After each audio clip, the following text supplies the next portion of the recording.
On September 8, 2025, police officers found body parts in the trunk of a vehicle showing signs of prolonged malnourishment. Upon further investigation, they discovered these were the remains of a teenage girl that had been missing for 17 months, and that the car belonged to indie artist David, who had over 30 million listeners and songs with almost 250 million views on YouTube. An already dark and tragic incident became even darker, as people online slowly unraveled 4 years of David foreshadowing this would happen through his music, which he was performing the same day the body was found. Back in 2018, 13-year-old David Anthony Burke was a homeschooled kid with not just a normal family, but an unusually well-to-do family unit. His parents were still together, had a strong religious background, and were well off financially, as his dad was a regional litigation support project manager for a global firm with 75 offices and a staff of over 1,500 attorneys.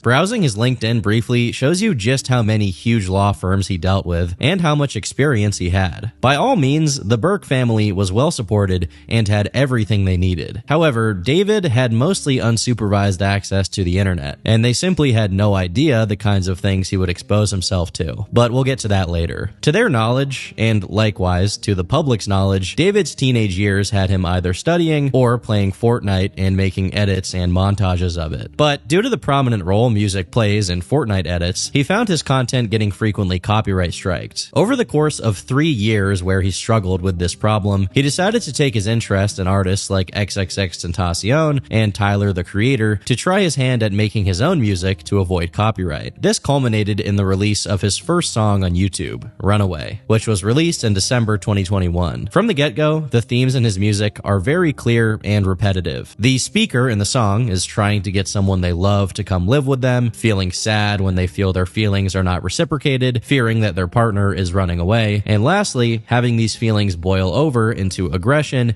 and jealous anger. In a song from February 2022, he says, "I look into your eyes and I can see right through your lies. I think we both know who dies here. You can't leave the past behind. You're the only one that lies here." In another song from just 1 month later, he has the phrase, "Save your tears 7 years" in the chorus. And I think at this point it's necessary to introduce you to David's alleged victim, for legal purposes. Celeste Rivas Hernandez, born on September 7th, 2010, meaning in early 2022 she'd have been 11, 7 years away from being 18. Meanwhile, David would be 17. While no one had any reason to suspect anything at the time, the contents of his music only became more concerning. Over his next 2 songs that are almost follow-ups to one another, the narrative David is describing goes from just needing a friend to a song called More Than Just Friends, where he says, "I told you keep it 10, or you'll end up dead." Pieces put together like a puzzle. Over the next 8 songs, this narrative is mostly maintained, with David talking about being sent into jealous frenzies and obsessively sending whoever he's talking to hundreds of messages, while occasionally saying things like,